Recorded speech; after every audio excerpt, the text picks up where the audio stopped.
उसके बाद वापस प्रथमोपशम कर सकते हैं। एक क्वेश्चन नंबर एक और है 443 पेज नंबर 69। क्या 10वें जीव स्थान में भी संज्वलन लोभ का क्षयोपशम ही होता है? हाँ, यद्यपि 9वें जीव स्थान में संज्वलन क्रोध मान माया के बंध और उदय विच्छेद के बाद उत्तरोत्तर बढ़ती हुई विशुद्धि के प्रकर्ष से जीव पूर्वबद्ध संज्वलन लोभ के अनुभाग को अत्यंत हीन करता है एवं नवीन बंध भी अत्यंत मंद अनुभाग का करता है, किंतु वे दलिक भी क्षयोपशम के योग्य ही होते हैं। अतः 10वें जीव स्थान में संज्वलन लोभ का क्षयोपशम ही होता है। तो बंध विच्छेद करते हैं अपन तो 9वें गुण स्थान में बादर कसाई लोभ कसाई का बंध विच्छेद कर देते हैं। तो यहाँ नवीन बंध 10वें गुण स्थान में भी बताया गया है। नहीं, नवीन बंध कहाँ बताया? देखिए ये लाइन है ना, नवीन बंध भी अत्यंत मंद अनुभाग का पूर्वबद्ध। देखिए 9वें गुण स्थान में ही बंध उदय विच्छेद हो गया ना। यहाँ पर उत्तरोत्तर बढ़ती हुई विषय पूर्वबद्ध संजुलन लोभ, जो पहले बंधी हुई पूर्वबद्ध जो संजुलन लोभ है उसके अनुभाग को बहुत हीन कर देता है 9वें जीव स्थान में। और नवीन बंध भी 9वें में तो कर ही रहा है, लोभ का बंध होता है ना 9वें जीव स्थान में। 9वें गुण स्थान में तो होता है।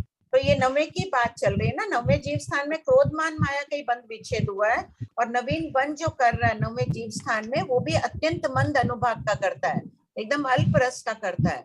किंतु वे दलिक भी 10वें गुण स्थान में क्षोभशम योगी होते हैं, यानी उनका भी क्षोभशम ही होता है। हाँ, मेरे समझने में फर्क रह गया, मैंने 10वां गुण स्थान समझ लिया तो मैंने कहा कैसे। कौन बोल रहा है? मैं लीला बांटिया जयपुर से। अच्छा।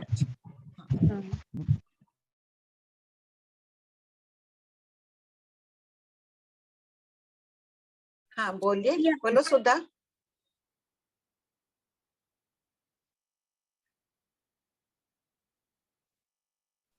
बोलो सुधा। प्रणाम भाभी जी। हाँ प्रणाम भाभी जी।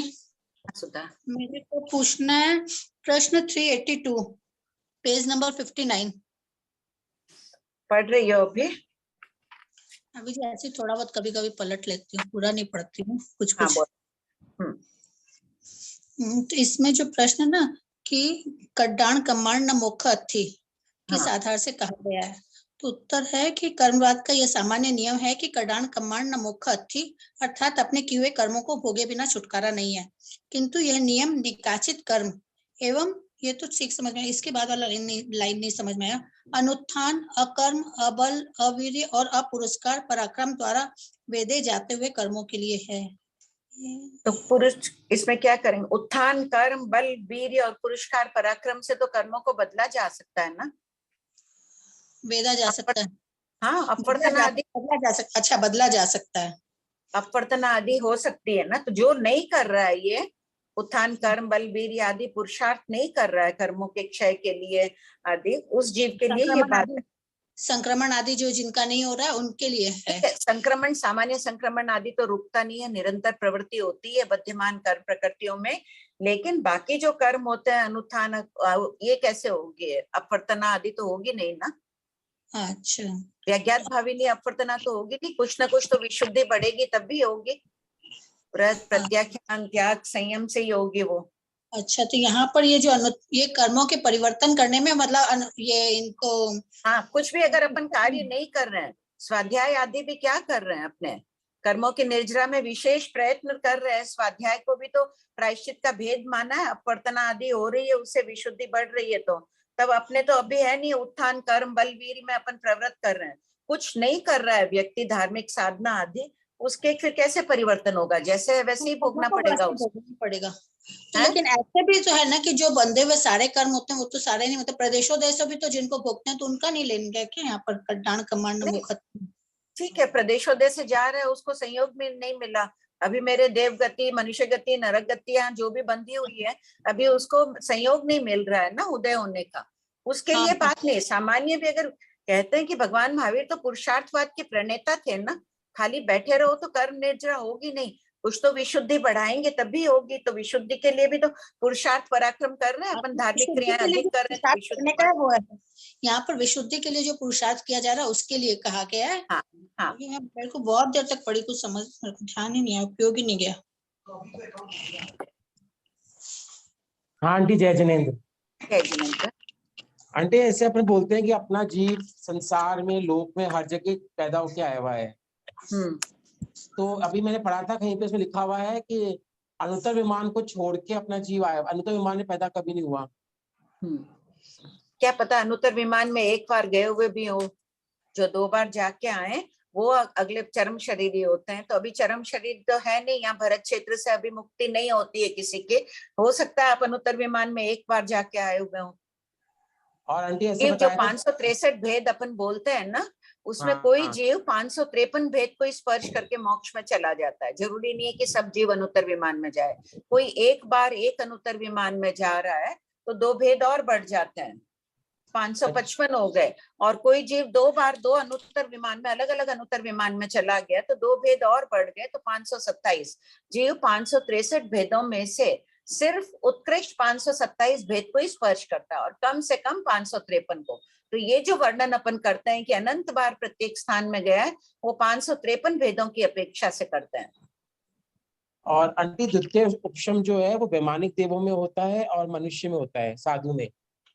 मनुष्य वैमानिक देवों में तो इस अपेक्षा से कहा काल करके वैमानिक में जाए, वहां तो उपशम श्रेणी होती नहीं है ना।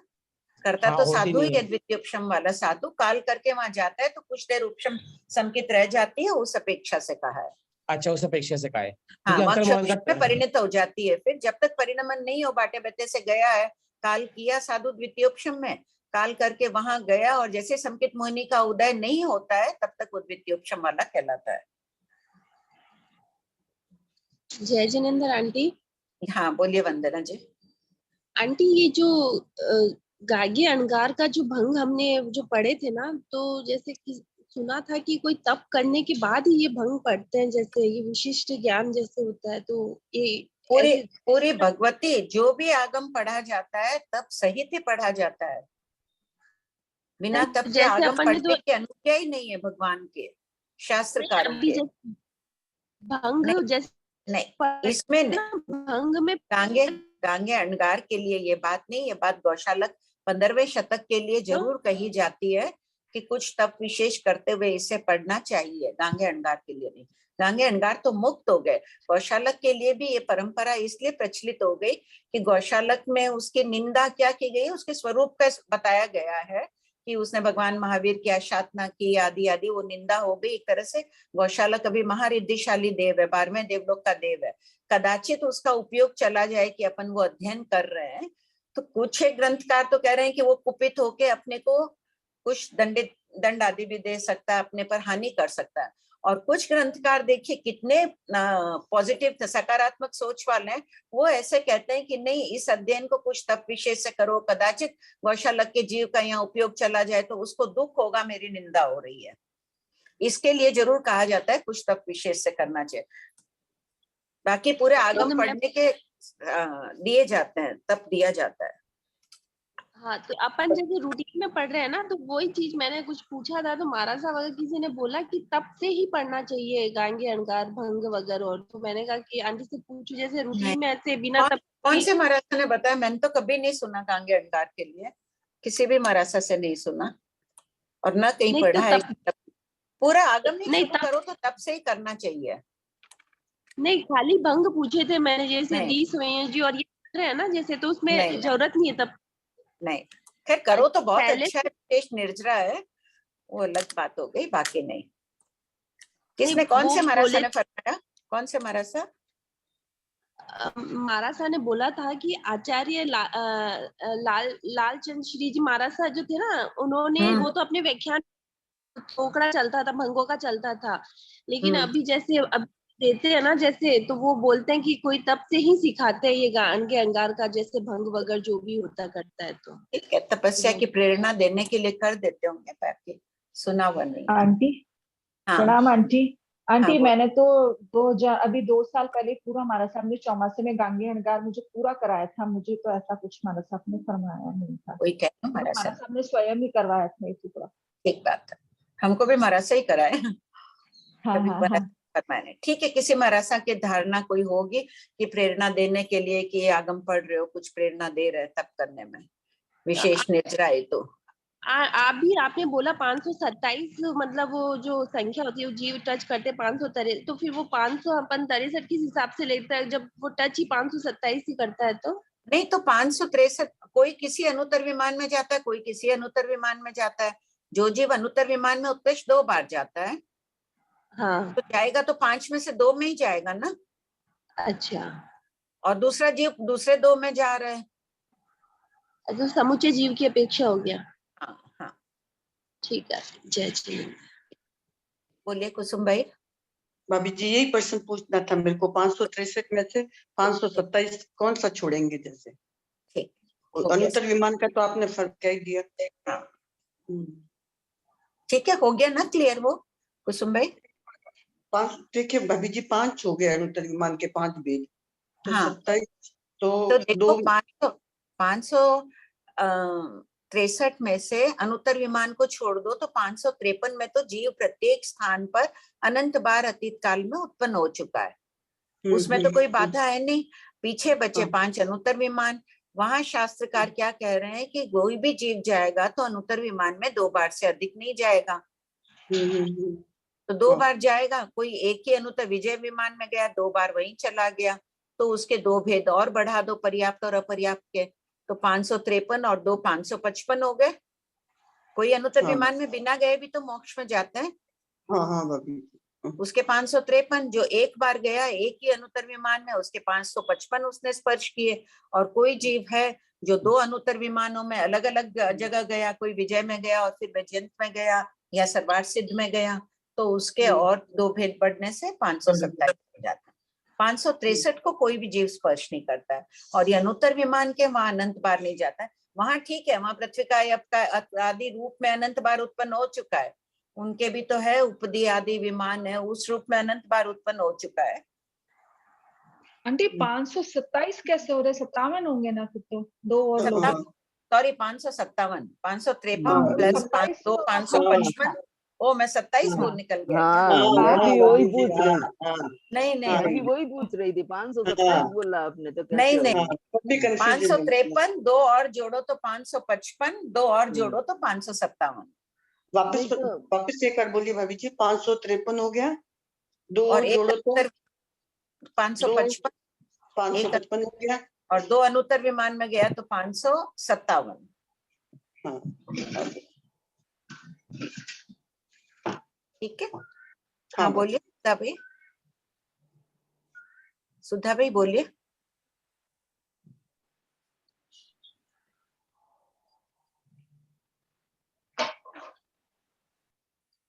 मैं बोल रही थी सर्वार्थ सिद्ध में हाँ, तो हाँ। एक ही बार जाएगा। हाँ, उसको तो आप 2 बार नहीं गिन सकते, वो तो चरम नहीं। शरीर ही होगा। हाँ, वो चरम शरीर। जय जिनेन्द्र आंटी। जय जिनेन्द्र आंटी, अभी आप बोल रहे हैं ना जीव तो इतनी बार टच किया है सबको, तो क्या वो पिछले अवसर्पणी काल का जीव इस अवसर्पणी काल का जीव हो सकता है? हाँ अच्छा, ऐसा कंटिन्यू हो सकता है क्या? हाँ, हो क्यों नहीं सकता है।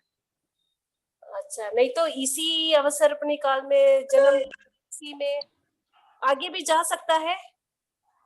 हाँ, और अगर उसका ज्यादा काल संसार में बाकी नहीं है तो ये अंतिम अवसर्पणी है, बस इस अवसर्पणी में जन्म है और वापस महाविद्य क्षेत्र या अगली उत्सर्पणी में जन्म लेके मोक्ष में चला जाए, ऐसे जीव भी होते हैं।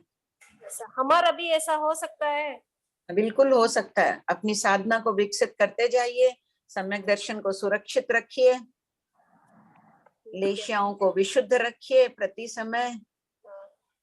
अपने आप भजनों में आता है ना, सिद्धशिला दौड़ी आसी।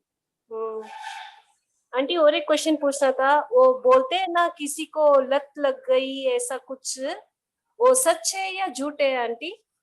लत लग गई मतलब शराब और के? नहीं नहीं नहीं, वो लेडीज को लगता है ना, वो शादी के टाइम वो कुछ बोलते हैं ना, क्या बोलते हैं उसको मालूम नहीं, यक्ष प्रविष्ट आदि हो जाते हैं वो कुछ। जैसे अर्जुन मालिक के भी हुआ था ना, यक्ष हुआ था, हो सकता है। लेकिन अभी पॉसिबल नहीं है ना आंटी? नहीं, अभी भी होते हैं। होता है तो उसको क्या कारण है वो ऐसे होता है? तो कोई पूर्व अब अर्जुन माली के उसके शरीर में क्यों प्रविष्ट हुआ? उसने बुलाया तब हुआ। कभी किसी का कोई द्वेषी होता है, पूर्व भाव का वैर होता है, तो सोचता है कि उनके शरीर में प्रविष्ट होने से उनको तकलीफ तो होती है, तो इनको तकलीफ देने के लिए कोई यक्ष कौतूहल वश हो जाता है। इसी में देखो उन्माद का थोपड़ा आएगा, उसमें भगवान ने फरमाया ही है, देवता प्रविष्ट हो जाते हैं कौतूहल वश पे। तो फिर कैसे वो जाते हैं? अपने जैनागमों के अनुसार तो उन्हें स्वाध्याय कराओ, ध्यान आदि कराते रहो, धर्म ध्यान कमर सामायिक आदि कराओ, वो चले उनको इधर कहाँ भी लेके जाके उनको मारते हैं झाड़ू से, ऐसा कुछ? नहीं, ये सब मत किया, नहीं करना चाहिए सब। वैदिक परंपरा में उनको तकलीफ देना, वैसे ही वो जीव दुखी है, उसके शरीर में यक्ष प्रविष्ट है, उसकी सारी शक्ति जा रही है, और ऊपर से ये उसकी जगह स्वाध्याय आदि सुनाना चाहिए उनको। नहीं, क्या कारण है ऐसा होता है किसी किसी जीव को? अभी मैंने कहा ना, हो सकता है पूर्व का भाव का वैरी हो सकता है, या फिर कोई कौतूहल के वश चला जाऊं, ऐसे मजाक के हिसाब से चले जाते हैं। कौतूहल यानी मजाक के लिए। ठीक है, अच्छा, ठीक है आंटी, सभी से निवेदन है कि अब डाउट्स जो है वो सीमित रखें, टाइम हो चुका है। सुनीता जी आप एक पूछ लीजिए, उसके बाद सभी अपने डाउट लिख के रखें, एक बार रीडिंग स्टार्ट करना पड़ेगा। जय जिंद आंटी। हाँ बोलिए सर। ट्रेन में जाते हो तो हम सफर कर सकते हैं क्या? हमारा सब मना कर, समय मना का नियम है, नहीं कर, अगर ट्रेन में 2 दिन का ट्रैवल हो तो नहीं कर सकते हैं। नहीं। अच्छा आंटी, जय जिंद आंटी, थैंक यू आंटी। कौन पढ़ रहा है? कुछ नाम, हाँ मैं कुछ नाम बोल रही हूँ। प्रेमलता जी डागा, सरोज जी चोरड़िया, विनीता जी सेठिया, कांता जी सरोज जी चौरड़िया पढ़ चुके हैं, पढ़ चुके हैं। सुनीता जी, सुमन जी छाजेड़, मधु जी जैन, शांति जी बेगानी, संजू जी, हर्षा जी बाठिया। इनमें से नाम एक साथ मत बोलो, 2-4 बोल के छोड़ दो, कोई हो पढ़ जो लेंगे। भी हैंड रेस करे वो आंटी, क्लास में कौन है पता नहीं है ना। 2-4 तो नाम शकुंतला जी, हाँ ठीक है, शकुंतला जी पढ़ रहे हैं। शकुंतला जी पढ़िए।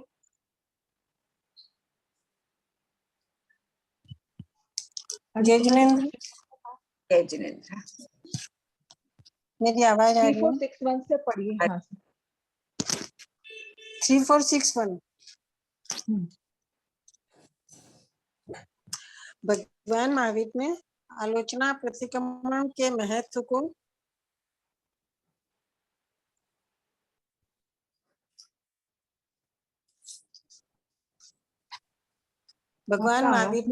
आलोचना प्रतिक्रमण के महत्व को बार बार क्यों बताया है? भगवान महावीर के पुनः पुनः आलोचना प्रतिक्रमण के महत्व को बताने का दृष्टिकोण यही रहा है कि चतुर्विध संघ आलोचना प्रतिक्रमण को अपने जीवन का अभिन्न अंग बनाकर सर्व दुखों से मुक्त हो। हमने बना लिया अपना अभिन्न अंग। ऐसा हो नहीं सकता है कि अपने से कोई गलती नहीं हो। भगवान की तो आज्ञा है प्रति प्रातःकाल और साय दोनों टाइम प्रतिक्रमण करने का। प्रतिक्रमण की पार्टियां, अपन प्रतिक्रमण दोनों टाइम नहीं करते हैं, और जो करते हैं बहुत बहुत अच्छी बात है उनकी, वो भी भाव पूर्वक करें कि क्या दोष है। भगवान ने व्यर्थ ही नहीं 18 पाप स्थानक की पार्टी बार बार उच्चारण करने के लिए कहा है। इतना महत्वपूर्ण ये अनुपम गुण है, लिख लो। जो भी आलोचना प्रतिक्रमण कर रहे हैं, इस गुण को अपनाना ही है। अंडरलाइन करके क्वेश्चन एकदम इम्पोर्टेंट मार्क कर दो इसमें, जब भी पढ़े तो। सुमन जी छाजेड़ 4 साल से उदयकार प्रतिक्रमण कर रहे हैं। हाँ, बहुत बहुत अच्छी बात है। प्रश्न सामायिक प्रतिक्रमण करता हुआ जीव कर्मों की क्रोध तो तीर्थंकर गोत्र बांधे। रसायन आना चाहिए, चाहे अपन ये भी कार्य कर रहे हैं, चाहे एक नौकार मंत्र का उच्चारण कर रहे हैं, हर चीज में रसायन लाने का अभ्यास डालना है, हमें तन्मय होना है। पढ़िए।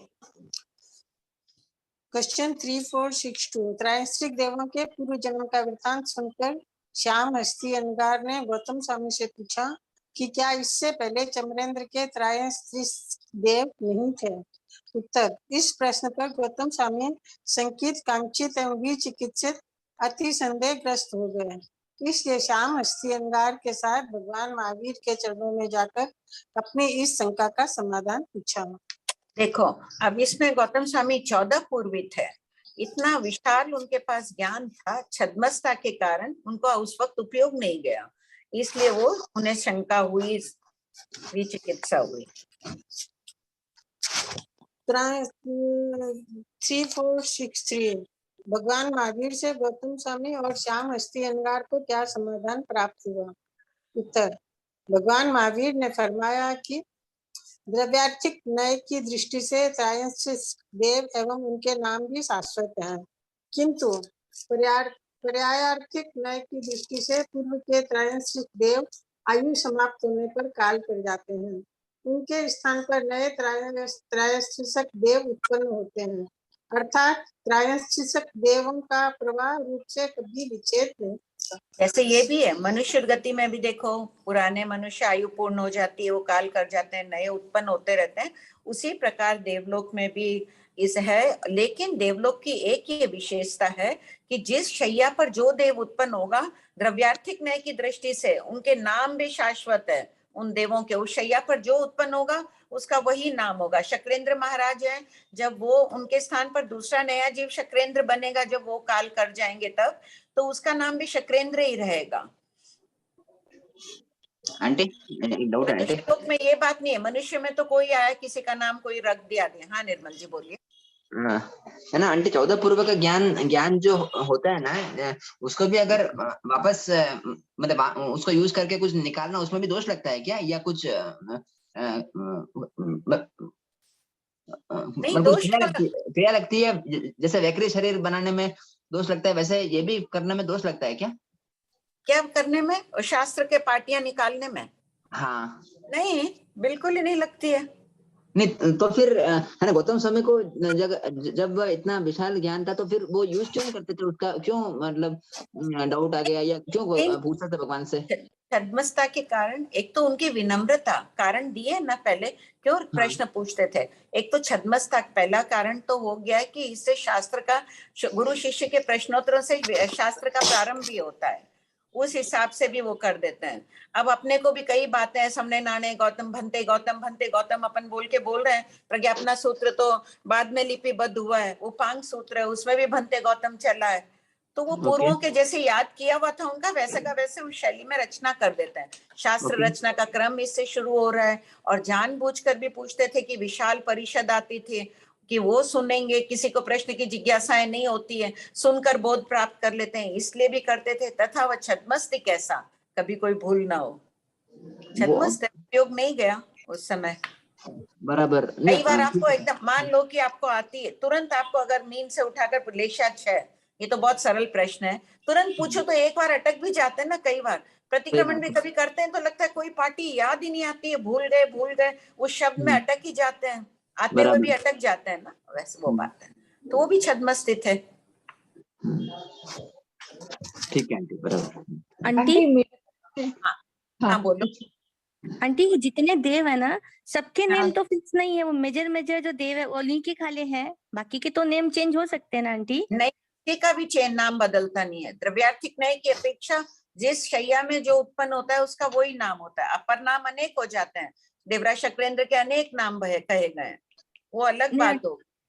आंटी जैसे अग्रम महिषी की 16,000 रानी देवियां हैं, उनके नाम भी सब फिक्स है पहले से? शैया में जो उत्पन्न, जो 8 अग्र महिषियां हैं हमेशा वही उनकी वो है, वो सब नाम फिक्स है। उत्तर वेक्रिय करती है, उनका तो कोई नाम होता नहीं है ना, वो तो उन्हीं के नाम हो जाती है, वो अलग हो गया। हाँ आंटी ठीक है। मेरे को इसमें डाउट है कि 3457 में जब वो पूरा वृतांत सुना रहे हैं कि 33 देव का पूर्व भाव क्या रहा, तो इतनी तो उनको जानकारी थी, उन्होंने बता दिया। फिर उन्होंने वापस पूछा कि क्या इसके पहले नहीं थी, तो क्या उसके बारे में उनको जानकारी नहीं थी? क्या 14 पूर्व से ऐसा ज्ञान भी, मतलब ऐसा अनुमान भी लगाया जा सकता है आंटी कि देवलोक में कौन पहले रहा होगा, ये सब भी पता चल जाता है क्या? अगर उपयोग लगाते हैं, बहुत विशिष्ट ज्ञान है, शुद्ध ज्ञान के, वो तो अवधि ज्ञानी थे, अवधि ज्ञान के बल पर ही वो पूर्व का देख लेते हैं। उन्होंने उपयोग नहीं किए लगाया उस वक्त। अवधि ज्ञान कितना देखता है, अतीत का असंख्य काल देख रहा है, असंख्य काल में ठीक है, बहुत सागरोपम नहीं, असंख्य उत्सर्पणी अवसर्पणी प्रमाण भी देखता है, उपयोग नहीं लगाया। उस टाइम तो उनको इतना नहीं होगा ना, गौतम स्वामी को इतना विशाल अवधि थोड़ी होगा उस टाइम। नहीं, क्यों नहीं हो सकता है, मध्यम अवधि में। तो उसमें ये भी देख सकते हैं क्या कि इतना बड़ा अवधि था नहीं था वो बात ही नहीं है, ये तो शुद्ध ज्ञान के बल से भी वो जान ही सकते थे। आज सामान्य उस दिन किसी ने, एक दिन किसी ने पूछा, ये तो छोटी सी बात थी, ये तो हमको भी पता है कि देवगति में है तो वो काल करते हैं तो नए उत्पन्न होते हैं विरह आदि से। हमने कहा ठीक है, महापुरुषों से भी कोई बात निश्चित हो जाती है। नहीं, पर एग्जैक्ट पहले का बताना है आंटी, वो तो फिर कोई जैसे पूरा पुराना देख रहा है वही जीव जानेगा ना, या फिर भगवान से उन्होंने सुना है तो ही बता पाएंगे ना। नहीं तो उन्होंने भगवान से तो उत्पाद व्यय और द्रुपदी सुना, पूरे 14 पूर्व का ज्ञान आ गया ना उनका, सूक्ष्म हो गया शुद्ध ज्ञान वर्णिक कर्म का। उसमें ये भी सब पता पड़ जाता है देवलोकों में क्या अभी पूरा ही ज्ञान आ गया, सारा ज्ञान आ ही गया, तत्व का ज्ञान आ गया। तो तत्व में तो ये सारे ही आ गए, चारों पांचों गति के, पांचों का स्वरूप उनको पता था। ठीक, पढ़ो 3464। बलिंद्र जी के त्रयस्त्रिशक देव पूर्व भव में कौन थे? उत्तर, बलिंद्र जी के त्रयस्त्रिशंक देव पूर्व भव में विभेल सन्निवेश उपनगर निवासी थे। शेष सभी वर्णन चमरेंद्र जी के त्रयस्त्रिशक देवों के पूर्व जन्म की तरह जानना चाहिए। यथा धनाढ्य यावस संविघ्न विहारी, किंतु बाद में स्वच्छंदाचारी होकर 15 दिन की संलेखना भी की थी, परंतु आलोचना प्रतिक्रमण किए बिना यानी विराधक श्रावक के रूप में काल करके बलिंद्र जी के त्रायस्त्रिशक देव रूप में उत्पन्न हुए। यावत प्रवाह रूप से वे अनादिकाल से हैं। इसी प्रकार धर्मेंद्र से महाघोषेंद्र पर्यंत भवनपति के 18 इंद्रों के त्रायस्त्रिशक देवों के विषय में जानना चाहिए। आंटी विराधक थे तो भी पदवी मिल गई, भवनपति की मिली ना, तो भी पदवी में पदवीधारी देव बन गए आंटी। तो भवनपति में तो मिलती है ना विराधक, इसका निषेध नहीं है। विराधक जीव भवनवासी मान्यंतर में जाता है, वहां तो पदवी प्राप्त करता ही है। अच्छा, और आंटी ये एक लाइन समझाई ना, त्रायस्त्रिशंक देवों का प्रवाह रूप से कभी विच्छेद नहीं होता। अगर मान लीजिए विरह पड़ जाएगा देवों देवगति का ही, तो उस समय ऐसा कभी हो सकता है जैसे 64 इंद्रों का विरह हो, वैसे कभी इनका हो सकता है आंटी? हाँ, विरह पड़ता ही है ना। ज्ञानेंद्र जी का पहले भाग में खोलो, ताम्ली तापस का वर्णन। हाँ, वहाँ तो हुआ ही है विरह ना, पड़ा था इसीलिए ना। पूछी कि तो ये लाइन का कैसे समझेंगे? सवाल हो गया ना, विरह पड़ा तो भी क्या हुआ, प्रवाह वापस प्रवाह आ जाएगा। अच्छा, ठीक है। एक ये लाइन है कि स्वच्छंदाचार्य होकर 15 दिन की संलेखना भी की, तो स्वच्छंदाचार्य संलेखना कर सकते हैं क्या? कि धर्म तो आता ही था उनको, जैन धर्म, संविघ्न विहारी आदि अर्थ आ चुके हैं ना पहले। किसे कहते हैं संविघ्न विहारी? आगे आएगा शायद, आगे के प्रश्नोत्तर में। हाँ, नहीं है ना ये क्वेश्चन 3458 में। देखो कितनी बड़ी बात, संलेखना कर ली 15 दिन का, संथारा कर लिया, लेकिन आलोचना नहीं की। तभी कह रही हूँ आलोचना अनुपम गुण है। अपन तो अभी से शुरू हो जाए, प्रतिदिन अपने को आलोचना करनी है। लेशिया की भी बृहद आलोचना में आता है ना कि मैंने अशुभ लेशियाओं की आलोचना प्रतिक्रमण नहीं किया हूं। दिन भर में कितनी बार अपने अशुभ लेशियां आती है। आज आई किसी के? श्वेता, आज अशुभ लेशिया आई? देखो, हर अंतर मुहूर्त में अपनी परिवर्तित तो होती है लेशियाएं, वो बात नहीं है। एक तो मंद आके चली गई अलग बात है, एक तीव्र आना तो अपने जान पड़ने में रहती है। तो उसमें अपने को बार बार ध्यान रखना है। जैसे ही अशुभ लेशियां है उसका प्रतिक्रमण कर लो। उसका प्रतिक्रमण क्या है? बैठ के पूरी पार्टियां नहीं बोलनी है, तत्सम इच्छामि दुक्रम देना है, संकल्प करना है कि मैं अब ज्यादा देर नहीं रहूंगी अशुभ लेशियाओं में। बार बार अशुभ लेशियाओं का प्रतिक्रमण शुरू कर दो, वही आलोचना प्रतिक्रमण है। पढ़िए। शिल्पा जी, आपका डाउट है पूछ लीजिए ना। गुलशा।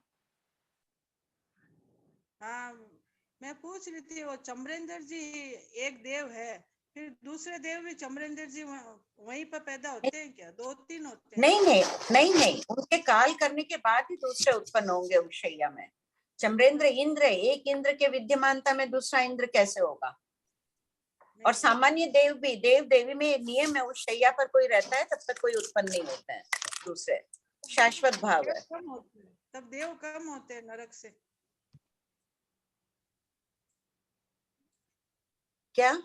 देवता तो ज्यादा होते हैं ना नैरिको से आंटी, वो बोल रहे देव कम होते हैं नैरिको से। नैरी के तो देखो 7 ही स्थान बताए गए हैं, और देवलोक तो कितने प्रकार के हैं। 38 तो वैमानिकी हो गए, भवनवासी, वाणव्यंतर, ज्योतिषी, कितनी विपुल मात्रा में। देवता बहुत ज्यादा, असंख्य गुणा अधिक है नैरिकों से। जी इसीलिए कहा है ना, जीव लौकिक पुण्य ज्यादा चाहता है, तो उसके लिए पुण्यवानी के हासिल करने के लिए अनेक कार्य, अन्न पुण्य, पान पुण्य आदि करता रहता है। मोक्ष की प्रवृत्ति अपन कम करते हैं, संवेग भाव अपन कम देर पाते हैं। सब कोई आज कोई संवेग भाव भाने से वंचित तो नहीं रहा है आज? नहीं सब करते हैं प्रतिदिन, चाहे एक मिनट ही दो, करना ही चाहिए हमें। हम क्यों कर रहे हैं ये साधना, क्यों इतना स्वाध्याय सामायिक प्रतिक्रमण कर रहे हैं? मोक्ष प्राप्ति के लिए। हाँ बोलिए कुसुम भाई। हाँ प्रणाम भाभी जी। जब अशुभ विचार आते हैं तभी समझना कि हमको अशुभ लेशिया आ गई। हाँ वैसे ही समझना ना, अशुभ लेशिया कब आई, कोई हमको दिखती नहीं है, वैसे नहीं, बस अशुभ विचार आए तो अशुभ लेशिया। ऐसे तो अपन क्या कहते हैं, स्त्रियों के लिए कहा जाता है कि वात्सल्य की मूर्ति होती है, करुणाशील होती है, दयावान होती है, कितने कितने विशेषण अपन स्त्रियों के लिए लगाते हैं ना। हाँ भाभी। लेकिन देखिए कृष्णलेशी स्त्रियां, अशुभ लेशी स्त्रियां बहुत अधिक मात्रा में होती है। और अशुभ लेशी में कैसी होती है? स्वार्थी, कलह प्रिय, ईर्ष्यालु, निर्दयी। अपन है ना, अपने आप को मैं भी बहुत अच्छा समझ रही हूँ, मेरे परिणाम अच्छे हैं, लेकिन सर्वज्ञ को दिख रहा मेरी आंतरिक वृत्ति कैसी है। तो मैं अभी उस संख्या में आ गई हूँ। बहुत संभल कर अपने को रहना है कि बहुत ज्यादा संख्या में स्त्रियां रहती है अशुभ लेशा में। ऐसे भाभी जी ध्यान से अवलोकन करो तो अपने को खुद को ही मालूम पड़ता है ना। हाँ लेशा का एकदम मालूम पड़ता ही है ना कि हम कौन से विचारों में जा रहे हैं। ज्ञान है, सम्यक दर्शन है, तो अपने आप दिख ही रहा है अपने को। नहीं तो अपन अड़ जाएंगे, मेरी कोई गलती नहीं थी, उसकी गलती थे। अब हर जगह अपने को अपनी गलती नजर आने लग जाती है। नजर तो आती है भाभी जी, जहाँ गलत होता है वहां नजर ही आती है। ठीक है बढ़िया। प्रश्न 3465 देवेंद्र देवराज शक्र के 33 त्रयस्त्रिशक देवों के पूर्व जन्म का संक्षिप्त वर्णन कीजिए। उत्तर, वे जम्बूद्वीप के भरत क्षेत्र में पालाशक सन्निवेश निवासी थे। ये वे इसमें किसके लिए आए हैं? कौन? वे यानी जो पूर्व भाव में श्रावक थे ना। अच्छा। सन्निवेश के निवासी थे वे धनाढ़ यावत, यानी ये जो वहां रहते थे पलाशक सन्निवेश में। सन्निवेश यानी उपनगर। उपनगर। वे धनाढ़ यावत पहले भी और पीछे भी उग्र, उदार चित्त, उग्र विहारी, उदार आचार वाले। कितने अच्छे विशेषण दिए हैं श्रावक के लिए, देखो ऐसा कम। संविघ्न, मोक्ष प्राप्ति के इच्छुक तथा संसार से भयभीत, और संविघ्न विहारी, मोक्ष के अनुकूल आचरण करने वाले थे। 3, बहुत वर्षों तक क्षमोपासक पर्याय का पालन कर। अब बताइए शकुंतला जी, अपन संविघ्न विहारी हैं, संविघ्न तो है ही, संवेग भाव भाते हैं, मोक्ष प्राप्ति हाँ, है अंतर अर्धे से अपन है ही मोक्ष प्राप्ति। इच्छा तो वही है कि मोक्ष के अनुकूल ही आचरण करते हैं। आनंद श्रावक आदि जैसी अपनी साधना नहीं भी हुई है, लेकिन कुछ अंशों में तो है ही उस पथ पर तो है, उस पथ पर तो है। ठीक बात है, पढ़िए शकुंतला। बहुत वर्षों तक क्षमोपासक पर्याय का पालन कर मासिक संलेखना से शरीर को कृष करके 60 भक्त का अनशन द्वारा छेदन करके अंत में आलोचना प्रतिक्रमण करके आत्म शुद्धि पूर्वक समाधि मरण प्राप्त करके शक्रेंद्र के त्रयस्त्रिशक देव के रूप में उत्पन्न हुए। व्यक्तिगत रूप से ये देव अनित्य अशाश्वत हैं, किंतु प्रवाह रूप से नित्य शाश्वत हैं। विचारणीय होगा ये त्रय त्रिशक काल कर जाएंगे, दूसरे आराधक श्रावक होंगे। वर्तमान के जितने भी त्रय त्रिशक है सभी श्रावकों के श्रावक थे पूर्व भाव में। चाहे विराधक श्रावक थे वो भवनवासी के 20 इंद्र है, उनके थे त्रय त्रिशक बने, और आराधक थे वो इधर बने। तो अपने भी अभी इतने श्रावकों के झुंड, इतने श्रावक इतनी साधना करते हैं, आलोचना प्रतिक्रमण करते हैं, जाके तो पदवीधारी देवी बनते हैं, सामान्य त्रय त्रिशक लोकपाल आदि बनते हैं। आंटी, हाँ, ये जो त्रैंसिक देव बनेंगे ये निर्मा श्रावक ही होंगे? वर्तमान के सभी श्रावक है। आने वाले में समय में कोई और भी बन सकता है? आगे का कोई साधु भी बन जाए, साधु भी पदवीधारी देव बनते हैं, तो वो भी कोई साधु भी बन जाए त्रैश्तिशक।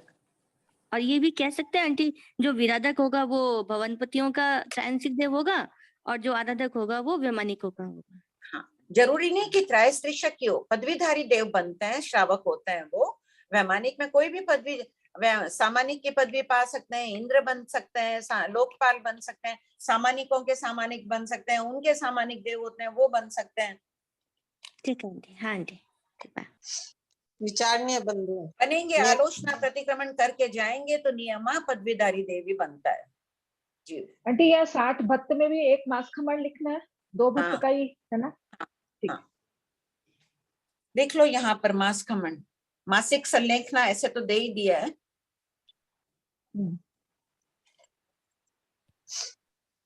विचारणीय बिंदु, मेरा जैन कुल में जन्म लेना तभी सफल होगा जब मैं कम से कम उग्र विहारी संविघ्न और संविघ्न विहारी आराधक समूपासिका बनूंगी।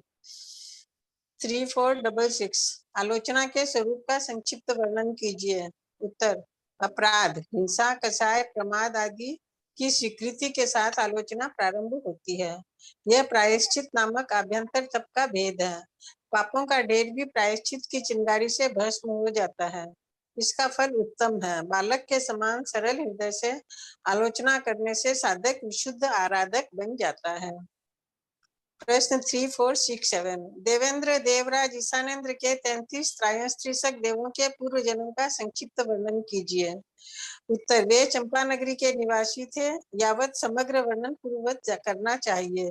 इसी प्रकार वैमानिक के शेष 8 देवेंद्रों के 33 त्रयस्त्रिशक देवों के पूर्व जन्म का वर्णन प्राय एक सा है। यहाँ इस पाठ से हो गया ना, वैमानिक के जो 10 इंद्र है उन सभी के 33 त्रयस्त्रिशक देव है, वे भी श्रावक ही थे, पूर्व जन्म में आराधक श्रावक थे, और भवनवासी के सभी विराधक श्रावक थे। भाभी जी, हाँ ये क्या ये त्रैस्तिक देव जो होते हैं तो वो हमेशा 33 एक साथ ही उत्पन्न होते हैं क्या? नहीं, जरूरी नहीं, ऐसा उल्लेख नहीं है। अच्छा, तो यहाँ जैसे सब 33 एक साथ ही हुए बता रहे हैं ना, तो समय मात्र का अंतर हो ही सकता है ना, सभी ने एक साथ संलेखना आदि की, काल तो आगे पीछे भी कर सकते हैं। हाँ वो ठीक है। लेकिन देखो सुधा, तुम जो बोल रही हो कि इन लोगों ये शब्द नहीं दिया ना कि एक साथ। हाँ, सभी ने मासिक संलेखना की, तो किसी ने कभी की, किसी ने कभी की। तो मतलब 33 कोई अलग अलग हुए लेकिन वो 33 हुए, वही 33 हुए। जैसे हुआ होगा। और चंपा नगरी के 33 थे, उन्होंने किया, वे सभी के सभी जाके ईशानेन्द्र के बने। अनेक रहे होंगे श्रावक, तो देखो 33 ही थे नहीं, अनेक श्रावक रहे होंगे। जो 33 त्रयस्त्रिशक बने, वर्णन उनका चल रहा है, उनका बता दिया। बाकी भी तो कई आराधक श्रावक होंगे, वो कोई सामानिक बना होगा, कोई कुछ बना होगा। उस समय वो 33 खाली भी तो रही होंगी ना सैयाएं भी, क्योंकि हाँ, वो लोग स्वभाव से अपने आप हो जाती है। तो नहीं, एक ये बात मेरे को पूछना था भाभी जी कि जैसे अभी इतना इंद्र है जो है, जैसे सौधर्मेंद्र 2 सागरोपम की स्थिति, या अच्युतेंद्र 22 सागरोपम, तो ये सब पदवियां या और सामानिक देवों की भी तो उनकी तो स्थिति इतनी है, तो उतने समय तक कोई जीव बाद में फिर कोई ऐसा नहीं होता कि मतलब सारी की सारी भरी हुई है यदि, तो फिर कोई जीव अपना पुण्य बांध सके कि सौधर्म बन सके या कुछ है? मतलब देखो इसका ऐसे है कि भाई एक सौधर्मेंद्र काल करेगा, शक्रेंद्र महाराज काल करेंगे, तब तक तो यहाँ असंख्य श्रावक श्राविकाएं, साधु साध्वी आराधक होंगे। इतने तीर्थंकर होता है महाविद्य क्षेत्र में सदैव, भरत ऐरवत में भी शासन काल चलता है, उस समय में कितने आराधक बनते हैं। प्रत्येक तीर्थंकर की पुण्यवानी होती है, उनकी पुण्यवानी के कारण हमें भी आराधक बनने की इच्छा जागृत होती है। अपन ये तो नहीं बोल सकते कि मेरा पुण्योदय इसलिए मैं आराधक बनने के लिए कटिबद्ध हूँ। सभी तीर्थंकरों की पुण्यवानी गुरु कृपा आदि से ये होता है। तो इसके विषय में जब बात चली कि भाई असंख्य चाहिए, जब एक जाए तब तक यहाँ से असंख्य जाएंगे, तो कहते हैं वहां भी असंख्य पदवीधारी देव होता है। इसीलिए मैंने कहा ना, सामानिक सामानिक के सामानिक, उनके सामानिक, उनके सामानिक, उनके सामानिक, करते जाओ, असंख्य पदवीधारी है। सामानिक ये सब पदवी में आते रहेंगे, सबके सामानिक होते रहेंगे, सबके सामानिक होता है, सामानिक और सब होंगे, तब हाँ वो सब पदवी में आ जाता है, पदवी में आ जाएंगे। इंद्र की पदवी लेकिन कभी कभी मिलेगी, इंद्र की पदवी तो उतने दिनों बाद ही मिलेगी कि इंद्र की पदवी तो विरलों को ही मिलेगी, कम लोग रहेंगे, कम रहेंगे ना भाई। 2 सागर के बाद में कोई दूसरा उत्पन्न होगा तो वो भी 2 सागर रहेगा, तब तक तो असंख्य श्रावक श्राविकाएं दूसरी पदवीधारी बनेंगे। जब ये मान भगवान है, मैं एक साथ वाना पंचम कल्याण हुए सबका थोड़ी। क्या कंचन भाई कुछ बोल रहे हैं? भाभी जी भाभी जी जिस पहला पॉइंट है ना, वे धनाढ्य यावत पहले भी और पीछे भी उग्र उग्र विहारी आचार वाले, ये क्या समझना भाभी जी? धनाढ्य भाई धनाढ्य बहुत धनवान थे वो श्रावक, और हमेशा धनवान वे ही होते उग्र और उदारचित, ये नहीं कि पहले कंजूस थे, पहले उदार आचार वाले नहीं थे, अच्छे श्रावकाचार का पालन करने वाले ही थे, वो नहीं, हमेशा ही वो श्रावकाचार का पालन करने वाले रहे। उदारचित और उग्र विहारी का क्या मतलब समझेंगे श्रावक ये में? है ना, देखो उग्र उदारचित, उदार हृदय, उनके अच्छा, घर के उदार दरवाजे संग, इनके दुंग्यापुरी के श्रावकों के लिए क्या विशेषण वहां दिया हुआ है? उनके घर के उनके घर के दरवाजे सदैव दान के लिए खुले रहते थे, आगल नहीं लगाते थे कि कोई भी आओ तभी, उदार चित्त वाले होते थे, यानी कंजूस नहीं होते थे। उग्र विहारी का अर्थ सब दिया हुआ है ना यहाँ से कुलसुम भाई। हाँ, और उदार आचार वाले उदार आचार वाले यानी श्रावकाचार का अच्छी तरह से पालन करने वाले। श्रावक उदार होते हैं ना, जीवों को अभयदान दे रहे हैं, अपनी अपनी क्षमता अनुसार तो सब देते ही है ना अपन। भाभी जी जैसे 1 महीने का अपन करते हैं तो 60 भक्त करते हैं, और नहीं तो अपन 2 भक्त प्लस करके कराते हैं ना, तो इसमें 60 भक्त कैसे? तो 2 तो प्लस तो नहीं किया ना, जैसे बिला करते हैं तो चतुर्थ भक्त का बचकान कराते हैं। वहाँ वो अब संज्ञा है और उसका कुछ और संधि विच्छेद करके गुरुदेव और अच्छी तरह से भी बताते हैं, लेकिन प्रत्याख्यान दिलाए जाते हैं तब वैसे ही दिलाया जाता है 2 आगे जोड़कर। यहाँ 60 भक्त का अर्थ 1 मास दे ले रहे हैं। हाँ, इसमें 2 आगे नहीं जोड़ रहे हैं, नहीं जोड़ रहे हैं। सब जगह शास्त्र में अनेक जगह यहाँ भगवती में ही दिख जाएगा 60 भक्ति आता है सब जगह। ठीक है, अच्छा प्रश्न। आंटी पेज नंबर 157 पे पुरानी बुक के अंदर ये आपने सामानिकों की संख्या लिखाई थी, फिर बोला था कि ये इतने होते, फिर इनके भी असंख्यात सामानिक होते। पहले देवलोक के कितने सामानिक की संख्या लिखाई थी? एक मिनट, पेज नंबर 157 पे आपने लिखाई थी एक बार, वहीं ऊपर लिख लो। चेता जी बहुत डिस्टरबेंस आ रहा है। हाँ, मतलब गरर की जैसे साउंड हो रही है। हाँ, बस हो गया। ठीक है, थैंक यू। इसका विस्तृत वर्णन अब तीसरा भाग भी देखो, दूसरा भाग अपना जल्दी जल्दी चल रहा आएगा ना, उसमें मिल जाएगा। असंख्य होते हैं ये सब वर्णन, उसमें संजय नियंठा के थोकड़े में ये दिए हुए हैं प्रश्नोत्तर।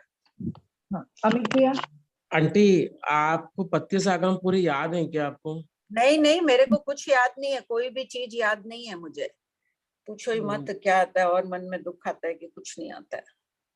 कुछ नहीं आता है। आप तो ऐसा दुख कर ही नहीं सकते कि कुछ नहीं आता है। कंठस्थ कुछ भी ज्ञान नहीं है मुझे। तो 32 आगम करे हुए आंटी आपने पूरे? चलिए और कोई प्रश्न करते हैं। अभी आगम की क्लास शुरू हो रही है ना, तब सबके साथ करेंगे, मिलके पढ़ेंगे। अभी 26 आगम पढ़ने की महत्तम महोत्सव है ना, गुरुदेव की 50वीं दीक्षा का अवसर पर। वो कब से हो रहा है आंटी स्टार्ट? ये अब थोड़े दिनों में, वो लोग 5-7 दिनों में देने वाले ही हैं सब में। तो ग्रुप में आ जाएगा? हाँ, सारे ग्रुप में डिस्ट्रीब्यूट होगा। हाँ, प्रभावना करना है ना अमित भैया। शाम को 8 से 9 होगी, हफ्ते में 2 दिन के लिए वो क्लास शुरू होने वाली है। उसमें खाली 2 साल में पूरे आगमों के 4 छेद सूत्र अपन पढ़ नहीं सकते हैं, जम्बू सूर्य प्रज्ञप्ति, चंद्र प्रज्ञप्ति, ये 6 को छोड़कर बाकी 26 का अर्थ पढ़ने के लिए अपने को कहा गया है। तो सब मिलकर सामूहिक रूप से इसका अध्ययन करेंगे। ठीक है, हाँ। जरूर सबको ही ज्वाइन कर लेना। पढ़ूं? प्रश्न 3468, बाणव्यंतर और ज्योतिष देवों के त्रयस्त्रिशक देवों का वर्णन क्यों नहीं किया गया है? उत्तर 1, बाणव्यंतर एवं ज्योतिष इंद्रों के त्रयस्त्रिशक देव नहीं होते हैं। 2, भवनपति के 20 और वैमानिक के 10, इन 30 इंद्रों के 33 त्रयस्त्रिशक देव होते हैं। 30 × 33 बराबर 990। त्रयस्त्रिशक देव भिन्न भिन्न स्थानों के 33 समोपासक थे। 33 समोपासक थे। आंटी इनकी स्थिति सागरोपम में ही होगी? हाँ, पहले खोलो, उसमें पूरी स्थिति लिखी हुई ना, त्रयस्त्रिशक देवों की। उसमें नहीं है, मैं वो ही देख रही हूँ, पेज नंबर 157 पे जहाँ पे आया है ना, देव देवी पल्योपम की भी हो सकती है, इनकी पल्योपम की स्थिति है त्रयस्त्रिशक और लोकपाल के। लोकपाल की दी है वहाँ पे, हाँ तो नहीं दिया, इसलिए पूछा मैंने। पल्योपम की स्थिति वाले ही होंगे। ठीक है आंटी। त्रैस्तिक की स्थिति नहीं दी गई है। चमरेंद्र आदि का देवी परिवार, शतक 10, उद्देशक 5, पूर्वापर संबंध। देवों के देवी परिवार का वर्णन किया जा रहा है जो कि दुर्लभ ज्ञान है। प्रश्न 3469। दुर्लभ क्यों है ये ज्ञान? क्योंकि सर्वज्ञ के अलावा कोई नहीं बता सकता है। यहाँ बैठ के उनको तो प्रत्यक्ष हर चीज दिख रही है, जैसे अपने को ये स्क्रीन दिख रहा है प्रत्यक्ष, वैसे तो इसलिए ये दुर्लभ है। अन्य कोई इतना विस्तृत वर्णन कर ही नहीं सकता है, कोई बता ही नहीं सकता है कि इसके इतनी अग्रमहिषा। सामान्यतः जिज्ञासा होती है कि कौन है, कहाँ है, कैसे रहते हैं, उनके कितनी रानियां आदि, तो सबका समाधान भगवान महावीर ने सर्वज्ञता से दिया है, इसलिए दुर्लभ ज्ञान है। प्रश्न 3469। अग्र महिषियों के संबंध में किसके मन में जिज्ञासाएं उत्पन्न हुई?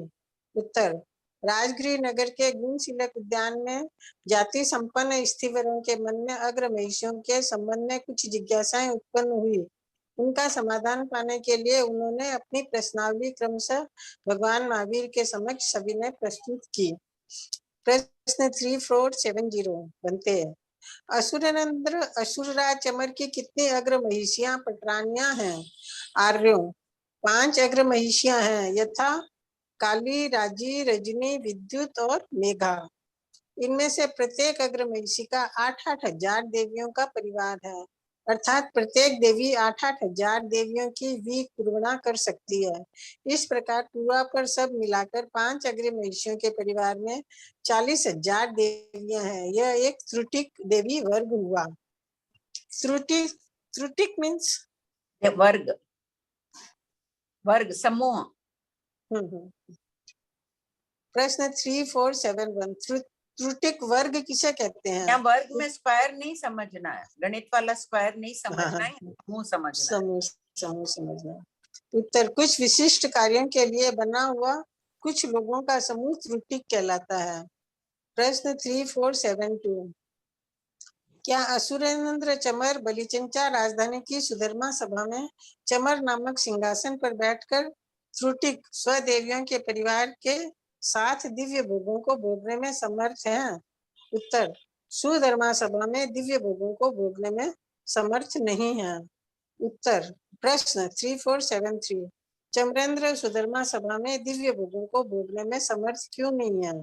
उत्तर, सुधर्मा सभा के मध्य भाग में सुंदर आकार वाला मानवक चैत्य स्तंभ है। उस पर बहुत से सोने चांदी के फलक पाठ्य हैं।